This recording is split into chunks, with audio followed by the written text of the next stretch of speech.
covering South Florida. Local 10 News starts now. The two-day lobster mini-season starts tonight at midnight. An estimated 30,000 lobster lovers will be taking the plunge in the waters off South Florida and the Florida Keys. Diving for lobster or just for fun is a popular activity, but it can also be risky, even deadly, if you don't know what you're doing. Local 10's Christy Kruger is here to tell us how one local hospital is working to keep divers safe with a special dive medicine program.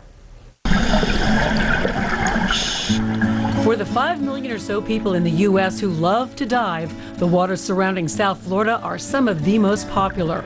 Below the surface are coral reefs full of stunning sea life, a world away from the noise of everyday life. There's not many things that you do that you don't think of bills, you don't think of traffic, you don't think of stress. It's a very calming and relaxing.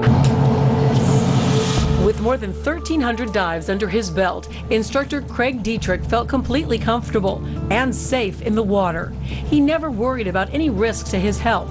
That changed a few weeks ago.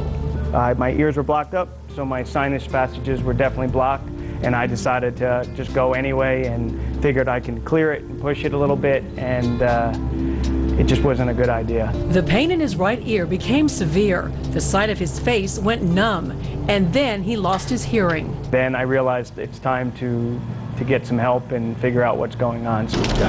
He turned to Dr. Dan Grobman with the Cleveland Clinic, Florida. An avid diver himself, Dr. Grobman heads the hospital's dive medicine clinic.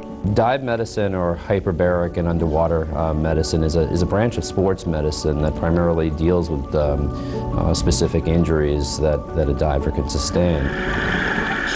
Diving can lead to barotrauma, an injury to the eardrum that in some cases can be permanent, damage to the sinuses, decompression illness, which sends air bubbles right through the body, pulmonary embolism, where the lungs expand and then burst. Scuba diving is a sport that poses its own unique set of risks and conditions. Craig Dietrich is fond of telling his clients to be careful not to push themselves. That's advice he's now taking to heart.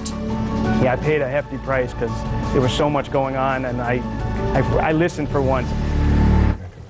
All right, now, people with cardiac conditions or uncontrolled asthma really shouldn't dive. And it's also important to know that negative side effects on a lot of different medications can actually be amplified during a dive. Things like the anti-seizure drugs, antidepressants, even antihistamines.